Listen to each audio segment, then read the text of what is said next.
So talking about AI, right? So there's so many different platforms. The one that's really good for images is called Grok. So you just put in a prompt, look, I'm recording a podcast, right? And my dad's name's Harvey. I thought that's a great name anyway. So provide me a logo for the backdrop. And then it gives you, and then it gives you 50 different options. And there's moving options. So actually, I know for next time, this logo could have been on a loop and the Harveys would move. So I had 50 options. It took me a minute to decide. And if you don't like the options, you keep scrolling down and more options. But I was like, it's clean. Sometimes it can be a bit overwhelming. It is, yeah. But that's the Grok, which is XAI, so it's Elon Musk's. That's the one where I took the pictures of Grandma and Grandpa, and then you saw Grandpa with that in that scene where he's having the cigarette. Yes. And the level, so 6 months ago when I tried to do it, it was okay, but it felt a bit fake. And then you try again a few months later, and it's now...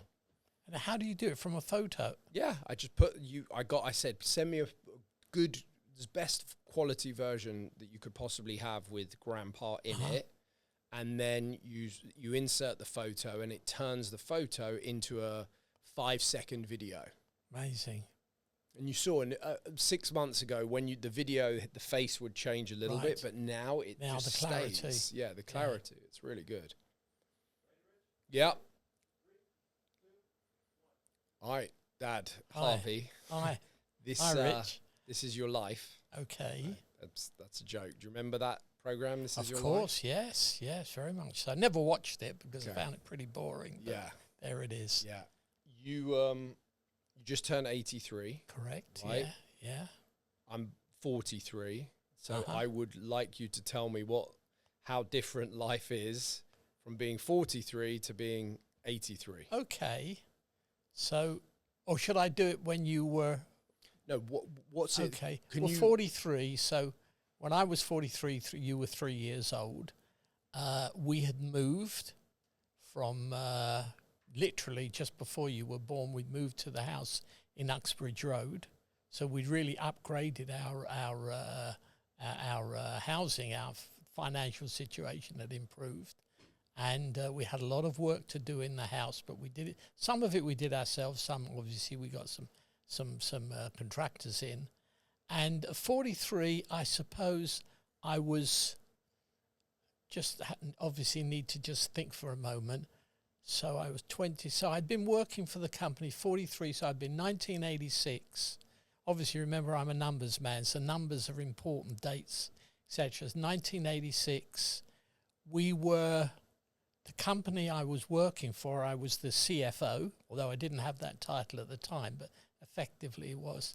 The company we'd gone private, so I had a very, very minuscule amount of equity in the company, and we had made a very successful acquisition in 82, and we were approaching the possibility of going public, an IPO.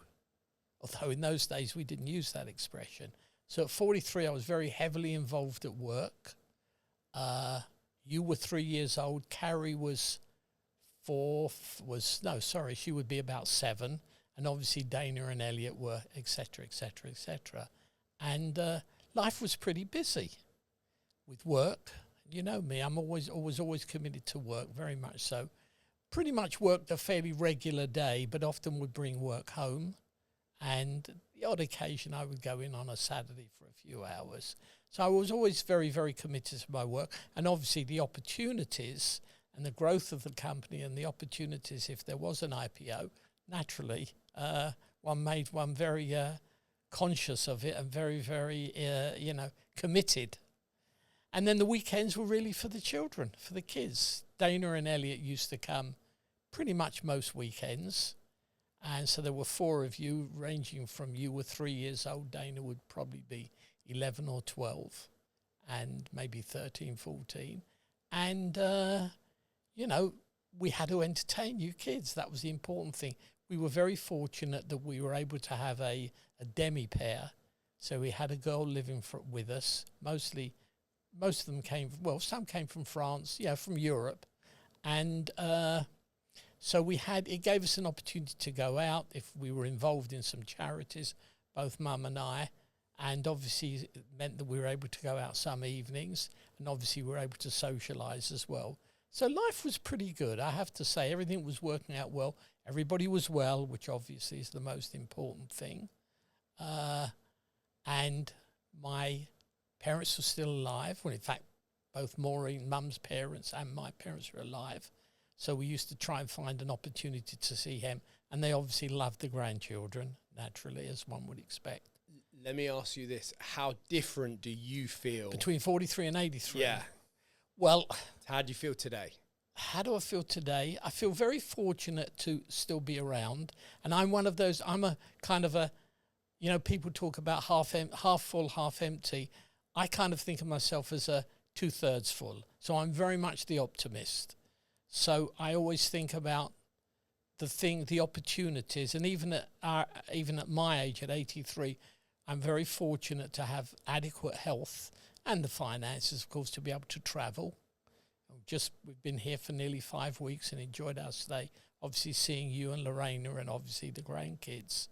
And I enjoy reasonably good health for my age, obviously aches and pains, but people say to me, some friends of mine say, oh, this, and they wake up in the morning. And my answer always is, the alternative isn't very attractive. And they kind of agree with me. So I kind of look at life that way, that one must try and maximize within reason. By nature, I'm a cautious person. So I've always been certainly from a financial point of view, I've always been very, very cautious.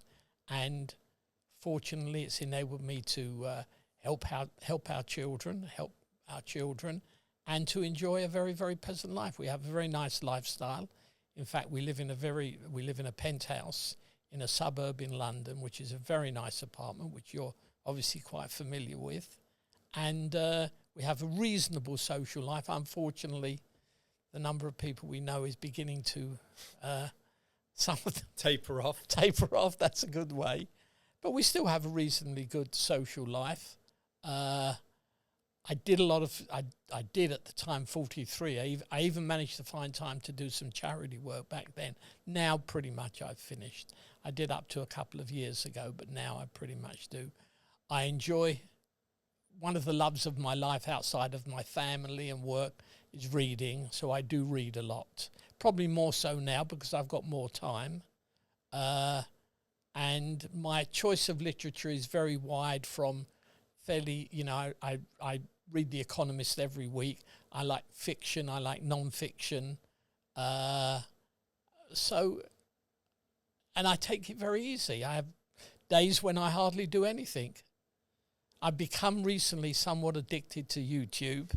So that seems to be taking up more hours than it probably should do. I'm getting like the kids. I only want to watch TV all the time. So, yeah, of course life has changed. It's a totally different. I'm relaxed. I've got more time. I can make decisions. I can decide not to do something now. I don't have the same commitments in terms of work, in terms of children. So it's totally different. And obviously I don't have the same strength. Yeah. That I enjoyed at 43. Well, not that I was ever a very active or athletic person. I was more a bystander, I would say, than an active person. And you said, right, so you've had 4 children. Correct. Right. How many grandchildren? 7. 7. 7 grandchildren. But for any of our family who watch this, you're gonna have an 8th grandchild. I believe, I'm told that there is an 8th. Yeah. Mazel tov, if you don't mind me saying so. Thank you. Yeah. I'm almost catching you up because I'll be at 3. You'll be how old? I'll be 43. 43. Right. And we're going to have a baby, yes. Which is exciting. Yes. Daunting. Very daunting, yes. Yeah. Different though, right? Yeah. Once you've had 2. Yes, of course. And then be interested to see how the boys react. Yeah. I mean, you've told them, obviously, but it doesn't mean anything, they know, does it? But now the family knows because hopefully they'll be watching this. Exactly. my gut feeling is we're going to have a girl. Well, that would be wonderful. The most important thing is that whatever, with boy, girl, it doesn't really matter as long as they're healthy. Yeah. It would be it would add another layer on the cake, on the icing on the cake if it happened to be a girl. And of course. The thing so you'll have 8 grandchildren. 8 grandchildren, if we yes. go back a little bit, right, to when you were a child. I think part of this conversation, hopefully one day, my kids and all the other kids will be able to see this and learn a little bit about you. And I think it would have been great, if I had video of grandpa, grandma, and my mum's grandma and grandpa.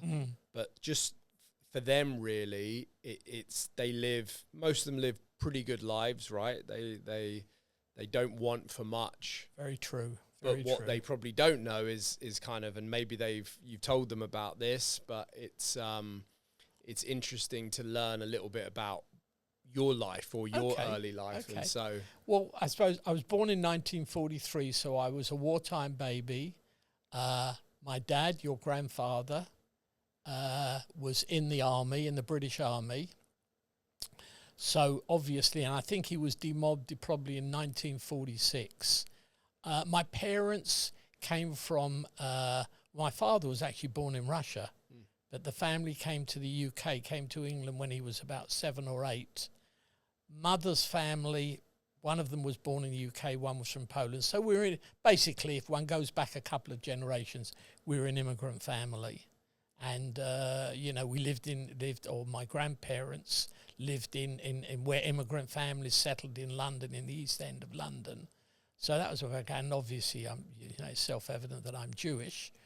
And neither of my parents, their education finished. It was not a good education, but it finished at 14. So they had really no academic, even if they had the ability, the opportunities never arose. And in that environment, my father was very restricted as to what he could do. And he basically became a cabinet maker. He went into the furniture industry. But Dad was whereas I'm such an optimistic person, my father, your grandfather, was quite opposite to me. He was the pessimist. And he never had that desire to do his own thing, to run his own business, whatever. So he was comfortable, probably more than comfortable. He probably was fearful of even trying to do something different. So working for somebody else, that was his future, really. And the industry was had its good times and bad times. So basically, I think it's fair to say, I would say, would put us in a category of being fairly poor. Although most people we knew were in not a dissimilar situation, so you never felt that you were necessarily that much worse off. Our living conditions were initially in the first 9 years of my life, we lived in very, very poor circumstances.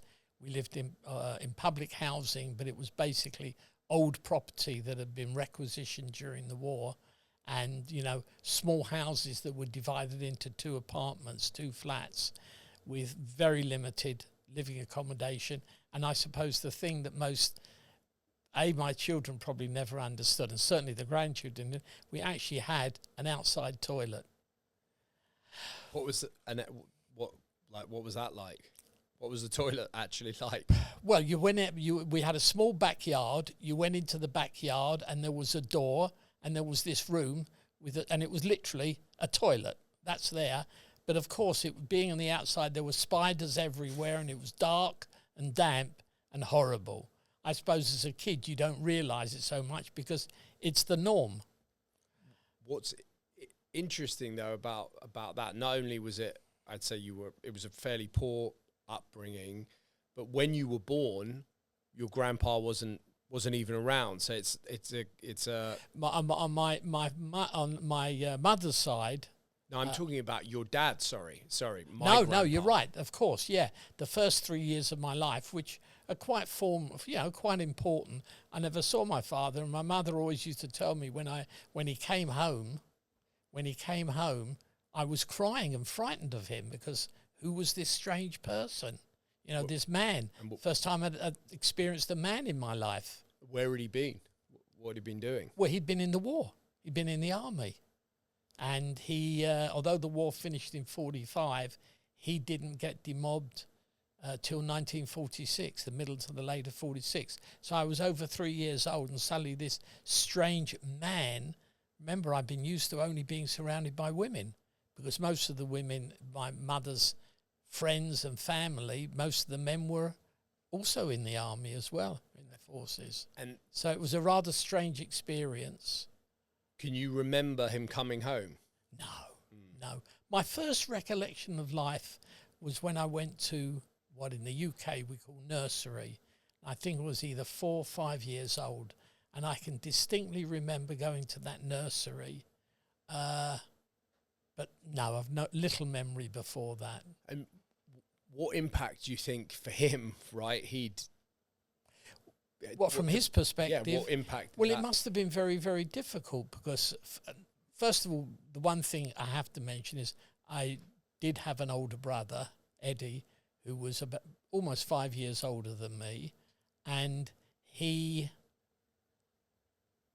ran riot because my mother was not a disciplinarian. My dad was always the disciplinarian, so my father wasn't there for 5 years, and Eddie was a little shit, basically. Yes, I suppose you could say that. So I would think from his perspective, for me it was a lot easier than for him. Suddenly, you know, his father was there and it was discipline, which he'd not experienced for several years. For me, no, I probably found it very, very easy to think. From his perspective, from my dad's perspective, it must have been strange. He's got 2 young children. He's got no money. He's got to find work. He's got to create a new relationship with his wife. You know, obviously he had leave during the year, but you know that wasn't much of a relationship over those years. So for him, it must have been very difficult as well at first. And you know, he'd been living in the army fairly rough, only being with men, and suddenly he had to make the huge adjustment to a normal civilian life. Which he did, of course. But did he ever tell you about what he experienced? No, he was we used to ask him, we used to beg him to tell us some stories, and he did tell us at one time that he kept a diary, which was illegal, just in case he got captured. But he never showed us the diary, and whether it existed or not, I'm not quite sure, whether it was just a story he told us just to encourage us to ask questions. No, he didn't want to talk about the war. Whatever he saw, the experiences he had, and he did have some experiences of seeing the concentration camps, and I think that he just couldn't. And my dad wasn't a natural speaker. He wasn't someone who was loquacious. He wasn't, you know... He wasn't a talker. He was a doer, my dad, not a talker. What about discipline? Because you mentioned that. He was the disciplinarian. Of course, it was, especially for my older brother, it was very difficult at first. And discipline in those days was totally different.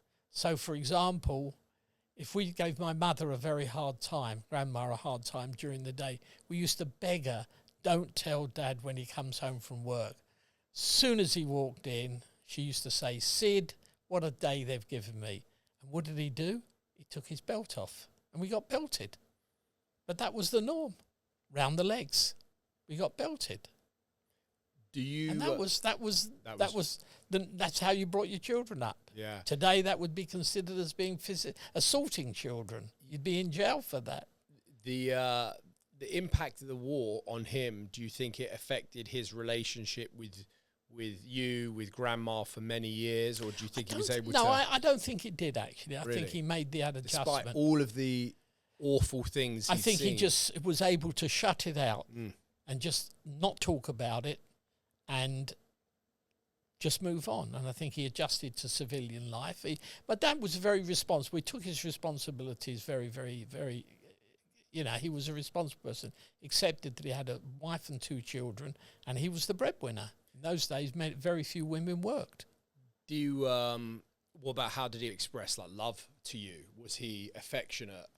Yes, he Yeah. was quite affectionate, actually. Really? I can remember, even up to the age of 6 or 7, at the weekend on Saturday afternoon, he'd always ask. He'd go for a sleep in the afternoon. He'd always take me into bed and cuddle me. But you didn't do that with us, did you? No, I didn't actually. That's true. There are too many of you. But do you consider yourself affectionate with the children? Like Yes, the kids I do. that you had? Yeah. I do. Yes, I think of myself. Obviously, you know, your mother is a very affectionate person. Obviously, as most women tend to be more so than men. So no, I'm not in her league.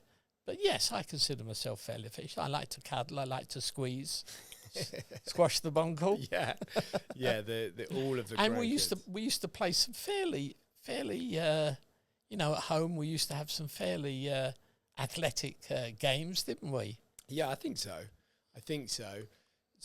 So you touched on it a little bit, right? Your dad comes back. Right. What was life like growing up in that environment once he came home? Well, I suppose basically in terms of where you are in society, most of the people we knew were in a similar situation. So you didn't necessarily think you were any worse off than anybody else.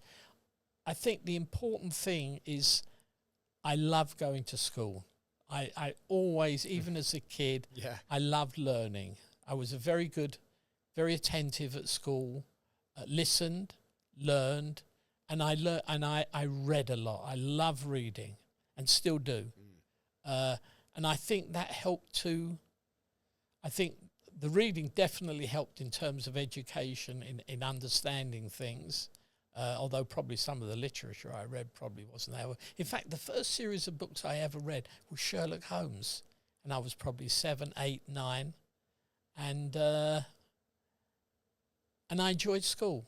I enjoyed learning, and without knowing it, I obviously at that age you can't have a philosophy, but somehow or another I knew how important it was. I was motivated enough without necessarily consciously being aware of it, that this is my route and this is my opportunity to make something of my life. And the education was essential and important. Right. And then in the environment, right, you said you were surrounded by people, so you didn't really feel like that you were poor, but did you realize that at what point did you realize you wanted a different life, let's say, from your parents? I think it was always there. But as I say, you're not necessarily at that age. You don't have these conscious feelings. You don't have that ability to think that seriously and that deeply, because even at our age, one lives mainly day to day, and you know the activities of the day really dominate how you live. And it's very seldom you sit back and actually start try and think in a more detailed and deeply fashion. But somehow or other, I knew, or I was aware that my opportunity I was very motivated. Okay. I think at a very early age, I was motivated and knew I wanted to make something of my life, and that wanted to improve my life and live a totally different lifestyle than my parents. Not that it was not that I blame them. I never blamed my parents for not having anything. I just accepted that was their way of life. That's what they accepted in life. They had no aspirations. They accepted. Whether they were comfortable, I don't know, but they accepted that was their position in life, and that there's nothing much they could do, and just make the best of it. But I obviously didn't have more aspirations, like my brother did, my older brother, who in fact probably academically was more intelligent than me. Interesting. But he hated authority.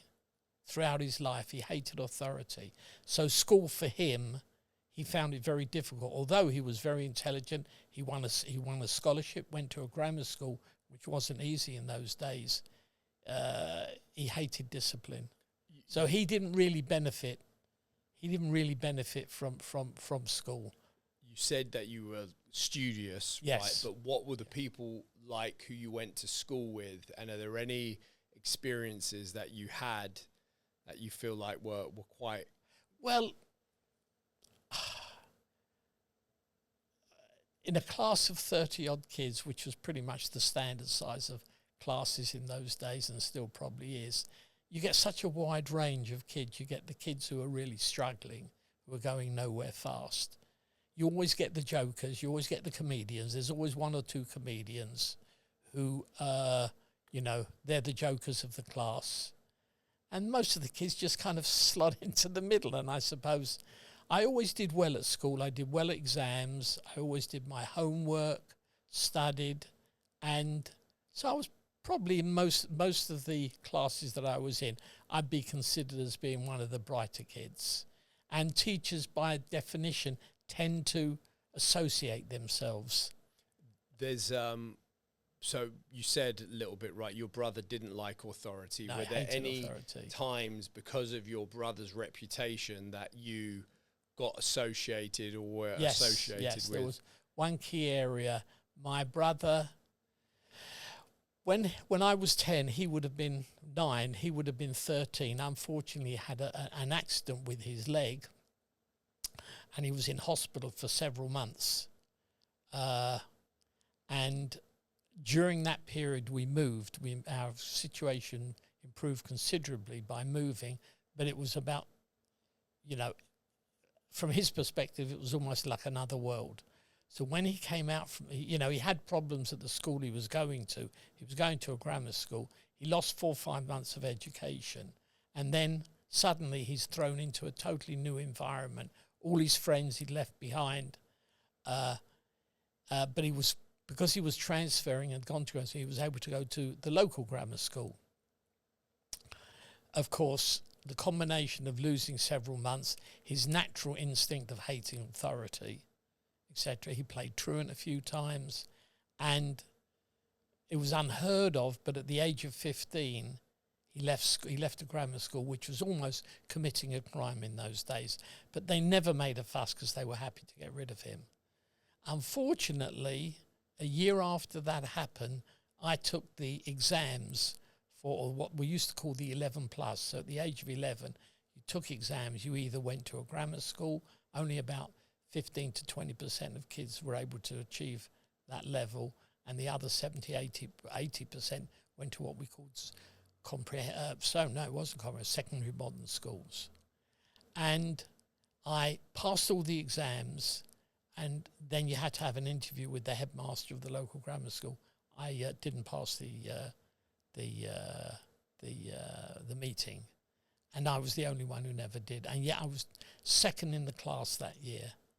And there is no question that it was the association with Eddie, with my brother, no question. Was there any incidents, because you're talking about corporal punishment, where because of your brother's behaviour? Oh yeah, I suffered several injuries over the years.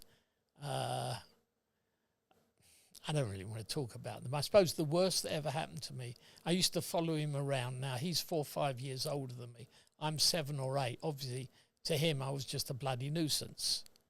And the worst incident that ever happened was I was following him and a friend around, and at that age I wore glasses, national health glasses, the round glasses, and they started throwing stones at me, and unfortunately, not by design necessarily, one of the stones hit my glasses and smashed, went into the glasses and broke the glasses, and obviously caused, at the time I didn't realise, I came home, told my mother, and she said, she immediately took me to the doctor and said, you better go to hospital. And they found some glass in my eye, some splinters of glass had gone into my eye, which I had to have removed. I think that was the worst incident, but there were several before that where I still have some of the scars. All right, so now we move. I'm 9 years old. We moved to about 10 miles away. We rehoused, got a brand new house, public housing. It was brand new house, 2 bedrooms, brand new, and obviously a modern house with a proper bathroom, etc., etc., etc. So from my parents' point of view, it was heaven, and I suppose it was to Eddie and I. We had to share a bedroom. But but it was a brand new house, a large kitchen, a living room, proper toilet, bathroom with all the facilities. And then I went to the local school, and then obviously within a couple of years I failed. I passed the exam but never quite made the grammar school, so I had to go to the local secondary modern. And then basically what happened was my father loved it there, but he had a long journey to and from work. But my mother was very unhappy. Grandma was very unhappy because she'd moved away. She came from a very large family who, to her, was a very important part of her life. And she found it very, very difficult to make friends, and she felt very lonely.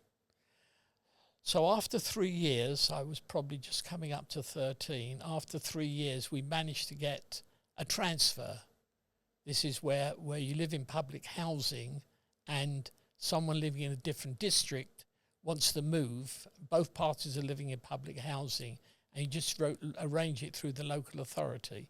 And we were very fortunate that we were able to find an exchange, as they called it in those days, with some people who were renting in Hackney, renting a maisonette in the Stamford Hill area, which is pretty much very similar to the area that my parents originally came from. So everybody was very happy. I transferred to a local school, and here's where the irony and life can be, fate, things happen. Excuse me for a moment. The school I went to was an inner city school in Hackney. And it was strange because it was called a central school, and it sat somewhere between the secondary moderns and the grammar school. So if you were kind of at the intermediate level, it seemed to have an opportunity there.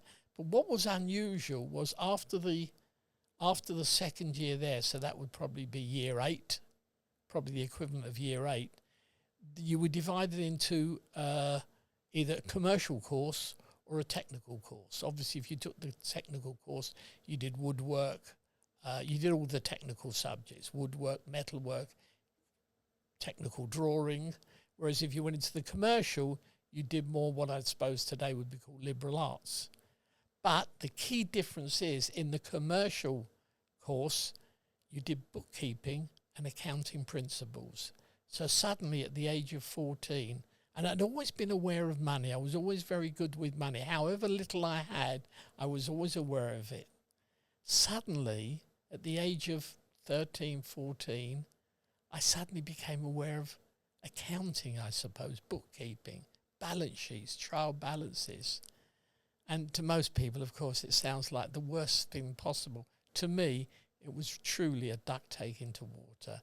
I just reveled in it. I just found the logic and dealing with money, dealing with commercial and financial matters just appealed to me.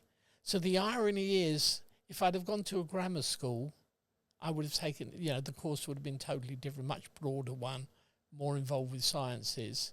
But by not going to a grammar school and blaming my brother, I actually finished up in an environment where at the age of 14, I knew what my future career was. I knew I wanted to be an accountant. Well, like you said, for most people that would be, they would consider it as being, the worst case situation. Yeah, but to me, it was, as I say, it was like I found home. I found what interested me, and the logic of balancing books and the double entry and all those concepts just appealed to me. I'm going to switch it up and talk about marriage. Yeah, okay. Right? Okay. So I met Sheila. Yeah. And also this, I met Sheila. Should I talk about that? You can. I met Sheila when I was 17, 18 at my cousin's 21st party. And obviously I was attracted to her. She was blonde. Quite nice looking. You've got a thing for blondes. Yes, I obviously do have a problem about blondes. And we started going out, and she was actually, it was unusual because she was actually a couple of months older than me. So I was really kind of like batting at what's the term that you use? Batting she at was cradle snatching, but only by a few months. Anyway, we went out for a period of time, and things progressed. And obviously, both of us, the norm was until you got married in my generation, you lived at home. So she lived in her home. She lived in, her parents had a small grocery store, and they lived above the grocery store in Stratford in East London. And I was living obviously in North London. And obviously what happened was, obviously, when I finished my education at 16, I was able to enter the accountancy profession and train to be a qualified accountant.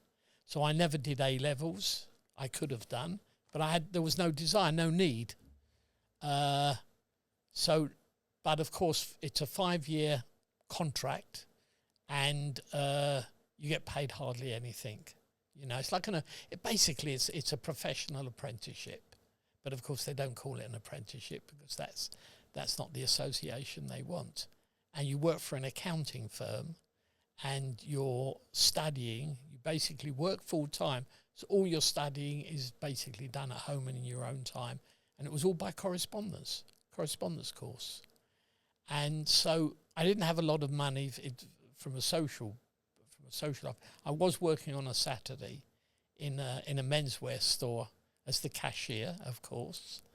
And anyway, I met Sheila when I was 17, 18, and we went out, and then eventually we got engaged, and then she broke off the engagement, which I found very, very difficult emotionally. I was probably 19 then. Anyway, somehow or another we got together again, and got re-engaged, and got married when I was 1965. I was 21. She was just 3 months older than me. And, you know, when I think back, I think my experience of relationships, I was so naive, really, terribly naive. And when you think back, what a silly age to get married, such a young age. But in my generation, that was the norm. Most of my friends, 21, 22, were married. So it wasn't unusual. And we had some savings. She had some savings. And we bought a masonette in South Woodford. And obviously my studies, I had 1 year left to go. So my studies were very intense. But one of the things that... So, you know, we had a normal relationship. I would say that I was a little naive in terms of how one develops a very personal relationship, I have to be honest. And that was just through inexperience, and probably the same for her. So it was very much a learning curve. So the year we were married, the first year we were married, one of the things that always attracted me, ultimately when I realised I always wanted to travel, even as a kid, the excitement of travelling, particularly going to the USA. It must have been all the cowboy films I watched. That there was this attraction to want to go there. And obviously I realised at a very early stage in my career that the qualification, an ACA, a chartered accountant, the opportunities to travel, to use your profession, were almost unlimited. So even within that last year, my thoughts were beginning to turn to travel. Where we're going. I obviously wanted to go to the States. That was very much. So took the exams, the final exams in July 65, and the middle of August I got the results. And I can never express the experience of getting the results. In those days you got it by post. You literally got a letter in the post box. And I can remember it was a Monday, you knew the day, and my stomach was churning, and I was in the toilet. And the post in those days, believe it or not, used to come about 8 o'clock in the morning. And I heard the post come through, and I said to Sheila, is it thick or is it thin? If it was thick, the envelope, you failed because you had to stow through the whole process. If it was thin, you passed. She said, it's thin. Well, I can't. Going to work that day was like walking on air. I wanted to tell the world. I really did. I wanted to shout out to the world, I'm a chartered accountant. I'm a chartered. The excitement, as well, the fact that my exams were over, and obviously from a financial point of view, my value doubled almost overnight in terms of salary opportunities. But immediately I thought, this is it. And within a week, obviously I'd discussed this with Sheila at length, and Sheila was the type of person, she would go along. She was very, very, how can I put it? What's the right way to describe it? She was, she'd go along. She'd go with the flow. She'd go with the flow. Yeah. And whether or not she wanted to, who knows? But she'd go with the flow. And we discussed it at length, and she'd agreed. Anyway, we went to the Canadian Embassy literally the week after, and within 6 weeks, within 8 weeks, we obviously, let's go back a little. I realised that it would be impossible to get into the States because I didn't have a green card. To get a green card, you had to have a job, and it was just unrealistic. There was no way I could achieve that. So, rightly or wrongly, I decided, well, let's go to Canada. Within 8 weeks of going to the embassy, we were in Toronto. And so this is now September 65. Obviously, our parents were very upset, and they couldn't believe it at first. Why are you leaving? Here's the opportunity of your life to develop your career in London, etc., etc. But I was determined. And we decided rather than sell the flat, we'd rent it. So I became a landlord when I was 22. So it was obviously in my blood. And both of us got jobs very quickly. We found a very nice apartment in a fairly central part of Toronto. We had one friend there who I knew from England, and he introduced to other people. But the work schedule, I really struggled at first, because in those days, the definition of what was expected of you as an employee was totally different from the UK. You worked pretty hard, and you didn't muck around. You worked solid. So at first, it took me a few months, and after a period of time, the partner that I worked for did say, we really thought we didn't know whether you were going to make it or not, because it was such a change. Anyway, I did, fortunately. I worked for them for nearly three years, 3 winters. We always based our stay in Toronto as winters, because the winters were quite severe, and we found it. We did struggle. If you don't do winter sports, it's a tough regime. But I love the work. The people, the professional firm I worked for were very, very good. The rewards were excellent. I mean, I literally trebled my salary overnight from leaving London to working in Canada, and she probably doubled her salary, and the cost of living wasn't that much more. So, suddenly, relatively speaking, I'm wealthy. What was that like, the first time you felt wealthy in your life?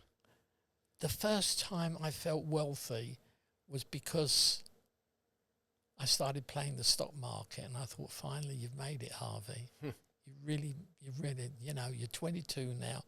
The background you came from, you've actually got funds that you're willing to take risks with. Fortunately, the market in the mid to late 60s was boom time. So it was a very easy decision. And what happened was, after a couple of years, the legislation in the States changed, and they made it a lot easier for certain professional people to get a green card without necessarily having a job. Soon as I found that out, we applied to the consulate, the embassy. No, it was the consulate in Toronto, and suddenly we got green cards. But the big difference was, historically, it was always New York. New York was the place to go. It was the Medina or whatever ones were. The pavements were paved with gold. Broadway, and the whole image. Yeah. The Empire State Building, the whole image. But suddenly I realised, living in Canada, that the winters in New York can be pretty tough as well. But the big thing was, it was like this magnet. People were going to California, particularly Southern California. Hundreds of thousands of people. It was boom time there, and a wonderful climate. So basically we said, sod New York, and we went to California. We went to LA.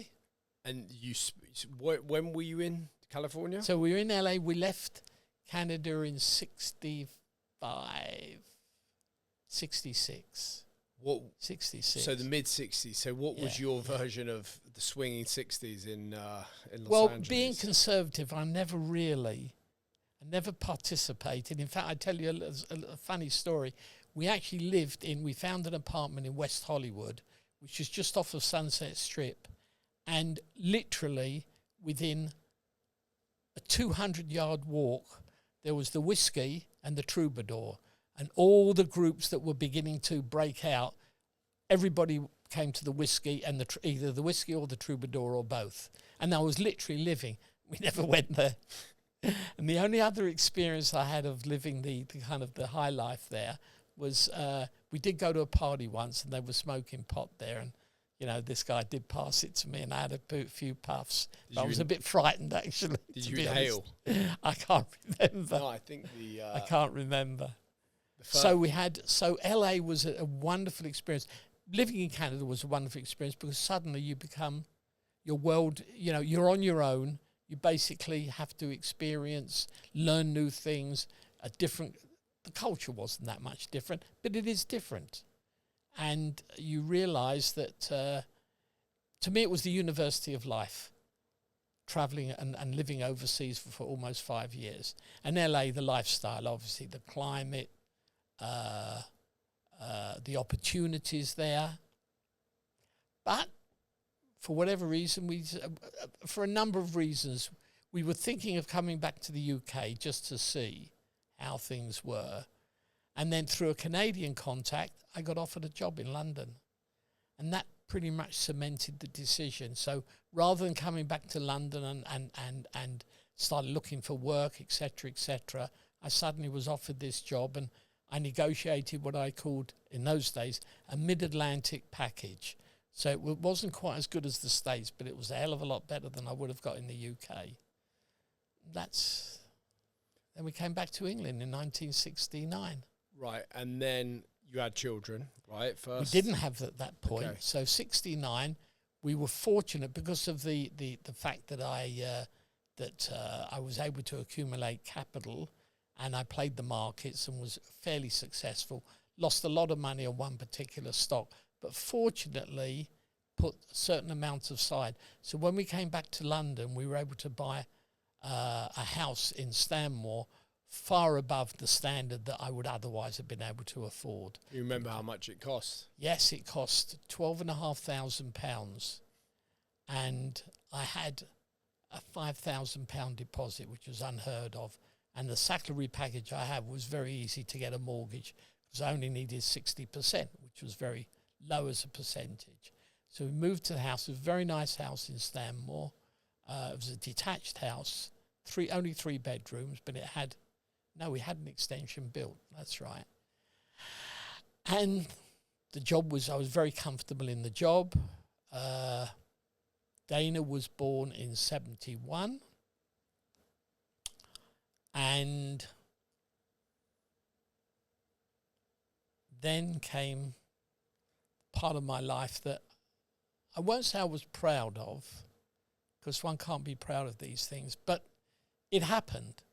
And if you'd have asked me before I met Maureen, was I happy in my life with Sheila, I would have said, yes, I'm happy. We have 2 children now. Well, we didn't. We had just Dana at the time. And, we had a nice lifestyle, lived in a very nice house, had a reasonable social life. I was earning very good, my income was pretty good. I was able to save money, etc. So, and then I met Maureen at work. And, well, what does one say? We started an affair. And, most times those affairs usually just end and either one party leaves or whatever. And you were the boss and she was the secretary. I was basically, I shared her with, only from a secretarial point of view, I shared her with one other director, with the managing director, the CEO, Robin Phillips. And, Yeah. And we were seeing each other for a period of about 18 months, and Sheila found out through a phone call that she listened into, and I'm not going to blame her for that. And, I made the commitment, no, we'd stop seeing, but it was an impossible situation because I was seeing Maureen every day. So in February, 73, 74. Oh, sorry, whilst I'm having an affair with Maureen, I made Sheila pregnant, which probably on reflection I should never have done, but I did. And of course I now have a wonderful son who's going to be 50 in a few months' time, Elliot. So I'm not sorry for that, but people probably eventually thought it was a terrible thing that I'd done. So Elliot was born in 50 was born in 76, and I'm having an affair with Maureen. And then I realised that she was married, Maureen, but had no children. She was 9 years younger than me. So I'm like 36, 34, 35, she's 25. And I just realised that even if the affair finished, the relationship between me and Sheila could never, it was basically destroyed. And there was just no going back. And the usual thing, I say, well, wouldn't it be better off for the children and for everybody to stay in a marriage in that situation? What benefit is there? Because it's going to be an unhappy relationship, and no one's going to benefit from that. So I'm better off to make the break. Of course, I accept I was the guilty party, but was it 7 to 5, 6 to who knows? There's always two. It takes two to tango. Yeah, So I obviously was not happy. I realised I wasn't happy. Fair. In for many reasons, and that that situation would never change, irrespective whether we just walked away. So Elliot was how old Elliot was Elliot? was 9 months. Wow, So, and Dana was 71. She was 5. Right. What? Obviously, sorry. Just one important thing: Okay. being an accountant and being someone who is always responsible. Yeah. Obviously, I had to come to the conclusion that financially, I could not afford. That sounds very, very harsh, but I was in a position where I could Provide for Sheila and for the children, without it having a huge impact on my own life. And that was an important part of my decision making. I know it might sound a bit logical or I don't know. Cold, yes, yeah. Cold. But you're an accountant. You know, that's the way I think, and I can't help it. And it was important to me to see that I had to accept my responsibilities. I'd married the woman. I'd created two children, right. And that, you know, I have to accept my responsibilities. So that was very important. And what impact do you think that had on like Dana and Elliot, because they were so young and their dad had left their mum for another woman? Elliot probably very little because he was so young. Dana obviously had an impact. Maureen very, very quickly accepted that, well, initially we didn't have Elliot because I wasn't capable of looking after having a 9-month-old baby, and obviously Maureen had no experience whatsoever. So initially we had Dana. We used to have Dana certainly almost every weekend for one night, and to try and maintain the relationship. And then I suppose there had to be a certain amount of scarring ultimately. You can't, something like that, you just can't walk. Whatever you do, you can't say, no, everybody was happy, everybody was, everybody survived and it was all okay and it was hunky-dory. There was probably a little bit of scarring on Dana and Elliot. Dana said later on in life that when her first marriage broke up and she did have counselling, obviously the counsellor wanted to know about the background, etc., etc. Dana said that, she did open up a bit and realise. And I think Elliot for many years as well felt quite he found it difficult sometimes. Thank God time has moved on and the relationship is so different. And I think the key reason for that was the fact that Maureen, even the fact she had no children, she took them into her heart and treated them as if it was her children. And that made such a huge, from my perspective, it was wonderful, really. I suppose I could say, I had the best of both worlds. But it was wonderful because I love my children and I always accepted full responsibility. I brought them into the world. I have a responsibility to look after them, to do my best for them. So that helped a lot from my perspective. It helped ease my guilt. And yes, so we moved in together. We lived for a very short period of time in a flat in Hammersmith, of which I still own. And then Maureen got pregnant. About 6 months after we started living together, she got pregnant. And obviously we couldn't stay in the flat. It was a second floor flat. So we bought a fairly modest house in Kenton, just a 3-bed semi, quite spacious actually. And then I'm really struggling with the years. Well, the anyway, years the don't following really matter. the following year, Lawrence of Asholan was born. It's a beautiful baby. He was born in April, and then unfortunately, tragedy happened. He had what in the UK we call a cot death. Here they call it sudden death syndrome. I won't go into the detail, but he died basically. Can you remember? Yes, of course. I can remember what happened. The irony is I was actually out at a business lunch and my secretary, obviously wasn't Maureen, suddenly turned up at the restaurant. She knew where we were. She said, "Harvey, I've got to speak to you. It's urgent." And yeah, why? Anyway, she pulled me out. She said, "There's something wrong. Maureen's just phoned. She's desperate. There's something wrong. There's been a problem. There's been an accident with the baby, with Lawrence of Asholan. You've got to go home immediately." Anyway, you didn't know, obviously, there's no mobile phones. No, Can you no remember? mobile Can you phones. remember Well, leaving the what I restaurant? did is I drove to. She said they're at the hospital, so I drove to Northwick Park Hospital in Middlesex, and by the time I got there, Maureen was absolutely destroyed. And the few months it was very, very, very difficult because there was the feeling of guilt from her perspective.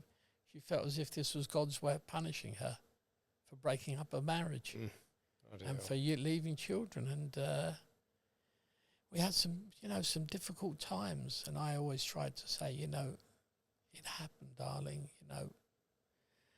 Fortunately, very shortly after that, she got pregnant again. My God, I was just banging them. She got pregnant again, and the following year in April. Carrie was born in May. Carrie was born in May. May of the following year, Carrie was born.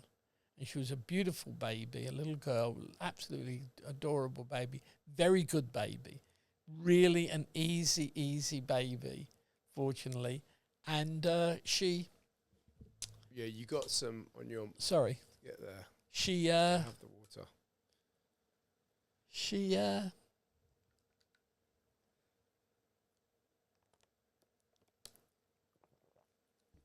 I put it there. Yeah. That helped a lot, obviously. But Maureen, I think, for the first 18 months of her life... Oh, my gosh. You can imagine. Yeah. You can imagine, we hardly went out. Right. We hardly ever went out in the evening, socialised. I don't know how many times a night she would get up and go and check with the baby. We had the monitor, we had this, we had that. Anyway, thank God, everything turned out okay. And my job was I was very comfortable in my job. And 4 years later, I showed up. Yeah, then 4 years later, but then we moved. And we moved a month before you were born. So I'm now 40. A month before you were born. We were supposed to move several months earlier, but the whole thing got delayed. You know what it's like in England with the whole chain impact. So it got delayed, and it literally was a month before. But we moved into a much bigger house in Uxbridge Road, which of course you were born into, literally a month before you were born, and the place was really in a poor condition. So the first thing I remember is they scrubbed the bathroom and the little room that became the nursery. And you were born and you were a big baby, and we had no idea. In those days, you didn't know the sex. There was no scans, or if there was, they never told you. So you literally knew. And I remember you were 9 stone. You were 9 pounds 6, which is pretty big, even by today's standards. By those standards, in those days, you were very big. And funnily enough, we just assumed, for whatever reason, we assumed it was going to be a girl. We had a whole list of girls' names, and we hadn't thought of a boy's name. So Maureen said, so I said, well, Bonzo, because of your size, because you were long and big.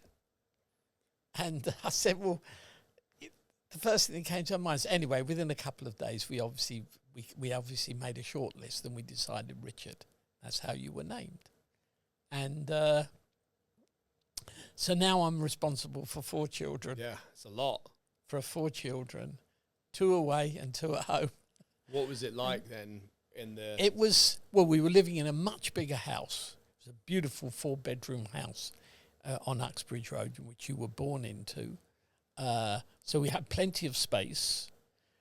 We'd also, fortunately, we'd reached the stage where we were able to afford to have a demi-pair, which was basically a girl from Europe who would stay between 3 and 6 months and would do a modest amount of housework and do a few nights of babysitting.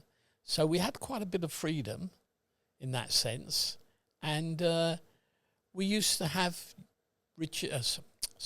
Caroline's, Dana and Elliot came pretty much most weekends for one night. Originally it was 2, but Maureen said, hey. So it came down to usually they would come for Saturday night, and we would obviously we would entertain them. We would go out, and suddenly I got 4 children. We'd go over the park, the usual things that you do with young children. You know, tie the sods out. That was always the argument. Tie the buggers out. So by the time we got home, they were tired. It fed them, and that was it. But life was good. I was very happy. Maureen and I were very happy, and we had a nice lifestyle. We lived in a very nice house, and yeah. And then you were born in 83. 83. 83. Yeah. And my career, as I say, was developing. We'd become a private company. We made a couple of acquisitions, which were very good acquisitions. So from a financial point of view and a career point of view, the company was growing at quite a rapid rate. And I was, one of the senior member of the management team. Outside of work, right, what I've realised is you have children and you just don't know what you don't know what you don't know. And then they come and they can be so different. Oh, right? Yes. What were the differences between us, and how did you know how to react with Elliot versus Dana versus me? How do you play that game? Just unconsciously, you see your children grow, you see them develop their personality, and you just try and find a way of managing all of them, and you accept that they would be different. Caroline, it so happens, was the perfect baby. You were a little bit not so easy. So you're a bit of what we used to call an action. So you're a little bit more hard work. Elliot was always quiet. He was always considered the quietest one. But Dana was great because she used to raise the temperature. Whenever Dana was around, there was a level of excitement that seemed to take place. And she was very good. She took the role, almost not a motherly role, but she took the role of entertaining. So it was a very lively year when the 4 of us the 6 of us were together, the 4 kids, which was pretty much almost every Saturday during the day. I'd pick you up during the day. And of course, by then, Sheila was living fairly close by. So literally within 10 minutes, I was, could pick up the kids. And usually I'd pick them around about lunchtime on a Saturday. And I don't know, we'd do something. As long as the weather was nice, we wanted to get out, go over the parks, Used to go to McDonald's, was very, very popular. It just started in those days, and that was very popular. Watch a bit of telly in the evening, come up with some board games or some games. Remember we used to play with the straw and the straw, yeah, and the little pieces of paper. Yeah, the straw and paper. Yeah. Well, the Aussie and Sydney call it straw soccer. Yes, and it still resonates. It still resonates. Yeah, amazing. Still resonates today. All the bloody TV. So it used to come up, and we used to play games and. Do you think you were? Do you think you were a good dad? I'd like to think I was a good dad, as most dads probably do. I think I was a good. We devoted.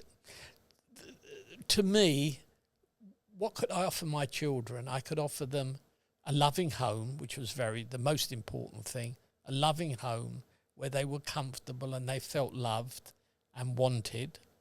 To be able to give them time, particularly at the weekends. During the week, I hardly ever saw them, quite honestly. Often, I'd see them literally before they went to bed during the week. When they were very young, obviously it changed as they got older. But always very much in my mind was to give them the best education that I could financially afford. And yes, you could say that meant effectively you were giving them because you could financially afford it, you were giving them advantages. But then my argument was that they're my children, why shouldn't I? If I could afford it and I wasn't hurting anybody else. In fact, I was helping the state by taking them out of the state system. And that to me, the ability to give them the best education they were capable of handling, to me was probably a very important gift. If I did nothing else, if I couldn't do anything else in terms from a financial point of view, doing that would be wonderful because it would give them opportunities that I didn't have. Not that it impacted, it didn't restrict me, but it would give them opportunities, not only from a financial point of view, but also in terms of they would meet people they wouldn't otherwise. They would mix in an environment, and it would open their minds to all sorts of things, not just purely from a material benefit, from art, from so many other things that possibly they wouldn't get the opportunity if they were in a state school sitting with 30-odd other kids. But you know what you said there that resonates with me is the time, though. Because I think that giving time, being present is actually, as I'm newer to being a dad, 4 and 6, time and being present. Yes. I hope that's really what I think that's very important because that's love.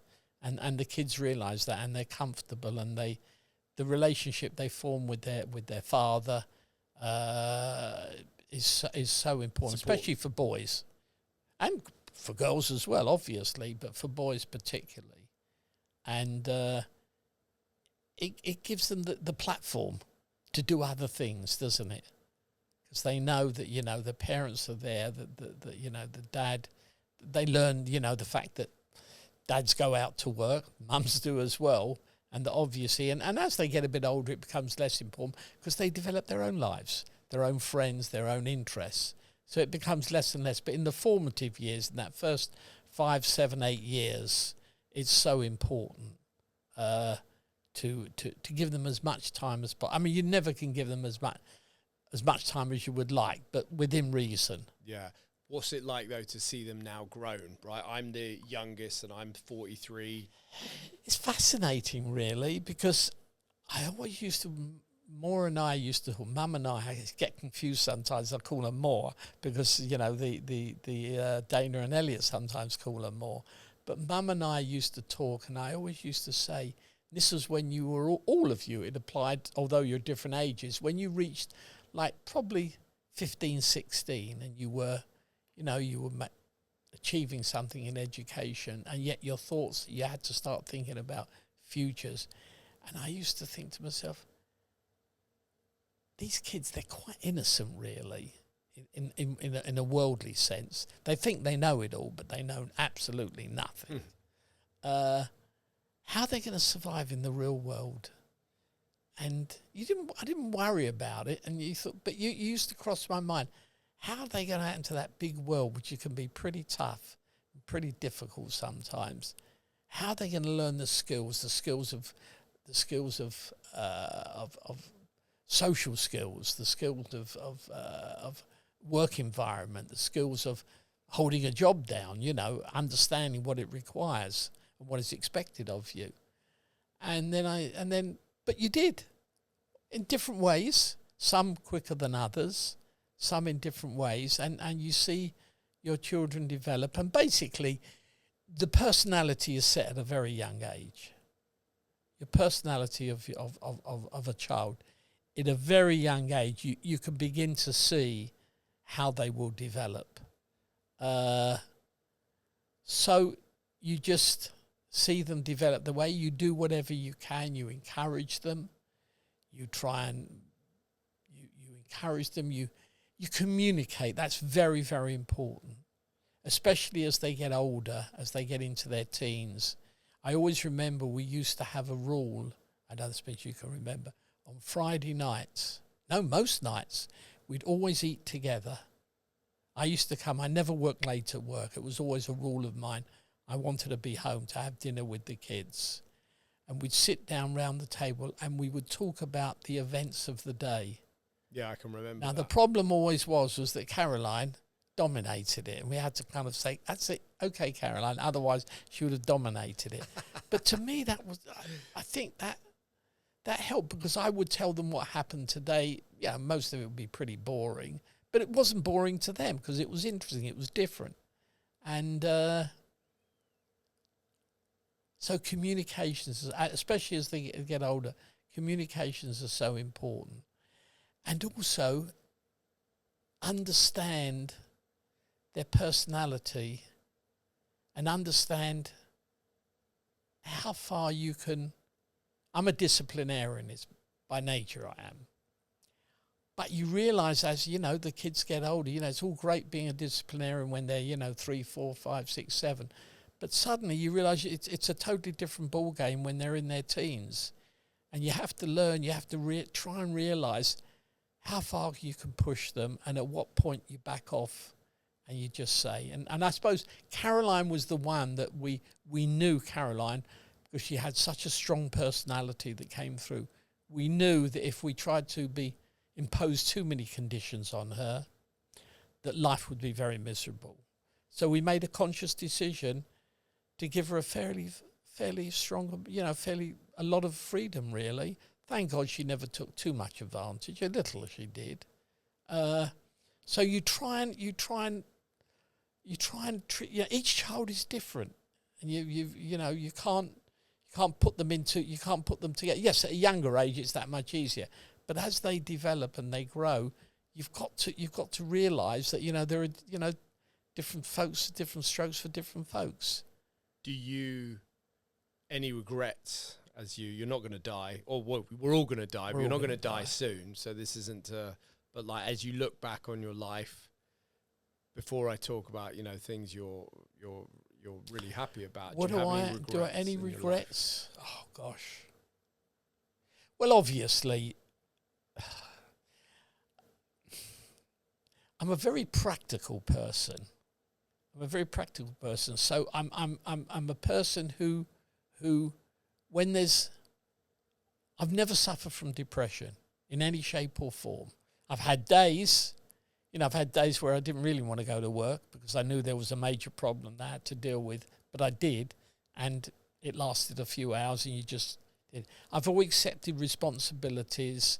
I've never shied away from dealing with issues. I've delayed them sometimes. I said regrets, not things you're good at. Regrets, okay. Well, I suppose obviously the divorce, obviously one would have much preferred for it to never have happened, for it to have had no effect on Dana and Elliot, but there has been, and obviously I'm sorry for that. I regret that, but being such a logical person, I looked at the alternative and I decided the alternative could be worse. To stay in a marriage that just an unhappy marriage was absolutely no benefit to anybody, to both parties in the marriage and to the children. But obviously I regret if there has been any things. What else? Not too many. I know. Does it sound... No. Does it sound awful as if I say Very little. No, I've made some poor financial decisions, but that's a totally different environment. Yeah, exactly. Look, I got two more things I want to touch on. One we really want to talk about. Got to talk about Maureen, right? Okay. Because obviously you regret causing distress via a divorce, but the net positive for you has been your relationship with Maureen, my mum, right? And how would you describe Maureen Adams? Because how many years has it been? We've been married 48 years, but I suppose if you add on but then we lived together for at least a year before we got married. Right, almost 50 years. Let's say 50 years. Yeah, I know for you're argument's sake. For argument's sake, let's say 50 years. It was interesting at first, and to some extent, it's less so now, how her background, although in many ways our backgrounds were similar, from a cultural point of view, there was a difference. She had been brought up in a very English environment, fairly conservative views, similar to so many English families. If there was a problem, you kind of swept it under the carpet. If you didn't talk about it, it would go away. In reality, of course, it never did. Whereas I came from a Jewish background where everything has to be argued over. Everything has to be, nothing is allowed to be not said. Everything has to be said and debated and argued over. So there's a difference there. But we've kind of moved towards each other in that sense. She's certainly become far more Jewish. But she still has that English reserve. And you see even today, like if we're somewhere, I'll be the one who will go forward first. She'll hold back a little. She's a very loving person. She has a huge amount of love. She's a very caring person. She has a huge heart. She has room for, I say, you darling, you always are accumulating, I can't think of the term now. I've reached an age where I do occasionally forget the words, where you seem to accumulate cases, people who need help. Right. They gravitate towards you. And why do they gravitate? Because of your care and the vibes that you give out to these people. You make them feel comfortable. She's obviously, still find her very attractive. She wonders why, but I do. And I've been very fortunate. I've had a very fortunate life, quite honestly. When you think about it, I mean, why should one go through life and not have a few problems? That just doesn't happen. I've enjoyed reasonably good health. And I've had a very loving relationship for 50 years. And we share a lot now. We share so much. And it's a different relationship. Obviously, the physical side has changed quite substantially. But it's just a different lifestyle. But she's just such a very caring person. She's got this huge heart, this space for so many people who she feels needs help and support. And people appreciate it. A lot of people, few don't, but most people do. And she's got a wonderful memory for people's birthdays. She must keep a record somewhere. I've never known someone who can remember people's birthdays. There must be a list somewhere, this amazing list. So I'm very fortunate. And I'm obviously the finance guy, so she's been very fortunate. She's never had to worry about money. Fortunately, financially, we've had a successful life, or I have had a very successful life, with her support. At the end of the day, it's very easy for me to say, it was all me.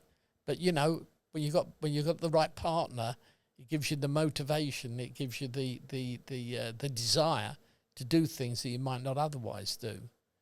So she's enjoyed, a very comfortable life in that sense. She's never wanted, but she's never been demanding. We've moved several times, every time moving up the scale, but it's always been me. I've been the one. She's always been, I'm very happy here. I would have been very happy to stay here. So she's not demanding in that sense. She's not, we should be doing this, we should be doing that. So there it is. That's kind of my feelings towards her. No, it's lovely. And when your time comes, like all of our time will come, when you look back on your life, how do you think you'll reflect on what's happened over? Hopefully, it's many more years to come. Hopefully. Well, I think I've been very fortunate. I think I've worked hard in the years. Not obviously, I retired fairly young, and I've had a very comfortable retirement. But during the period, for 40 odd years, I worked very hard. I was very committed to my job. I love what I did, fortunately. And I look back and I say, well, I've got 4. I'm very proud of my children. I'm very proud of the fact that all of them have made their way in the world in different ways and at different levels, but that doesn't matter. I always used to say, when you were kids, I always used to say, because Elliot was always very, very competitive, even at a fairly young age, say, happiness is more important. Yes, if you've got the financial, if you're successful financially, materially, it's great, but happiness is the most important thing. If you have a happy life and you happen to have a few quid in your back pocket, even better. But mainly happiness, and just having money doesn't necessarily bring happiness, as we've all seen.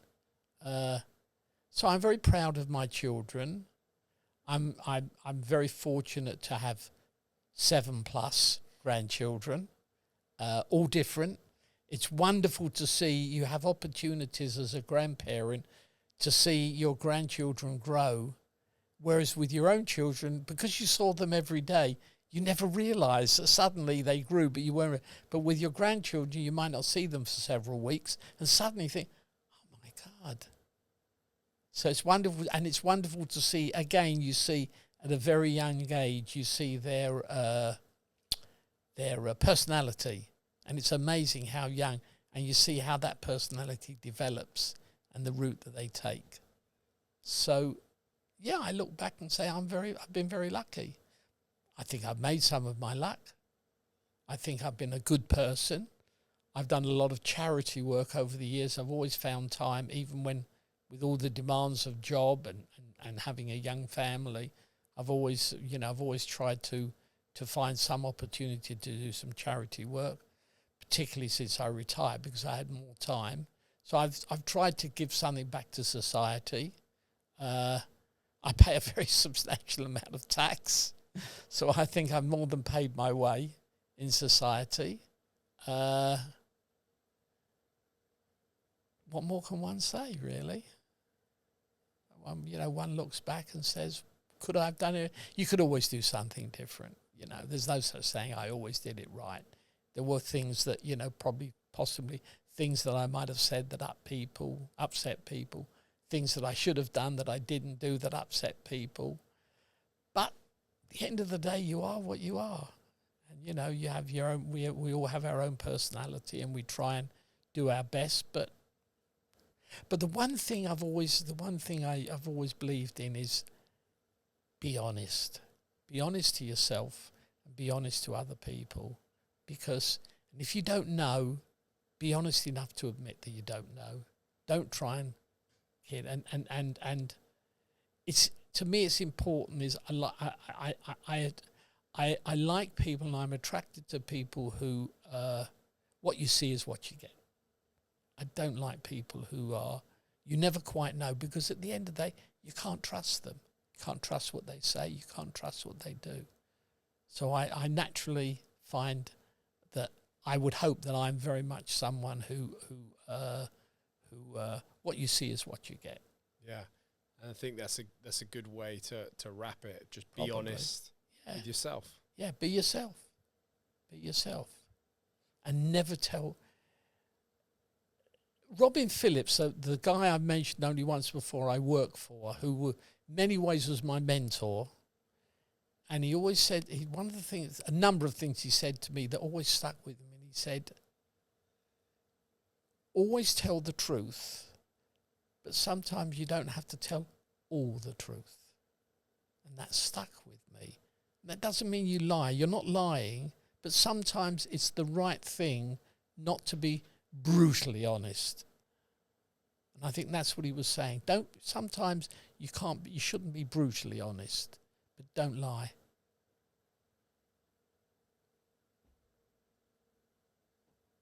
And what more can I say? I just hope I've got as many years as possible of decent health.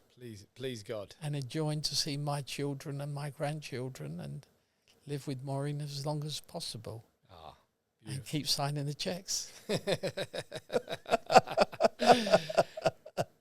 lovely. Yeah, and beat the tax man. Beat the inheritance tax man. Please God. Oh, thank you. What is it? I think we're 7:30.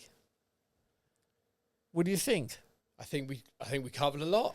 Did cover a lot, didn't we? Yeah, but it's good that you don't do it in a chronologically, because then it gets boring, doesn't it? Boring. And talk about work is work Yes. is work. And I Yeah, think we yeah. think we But covered a lot. workplace is a very important part of your life in terms of the amount of time you're there and the fact that, it provides your income.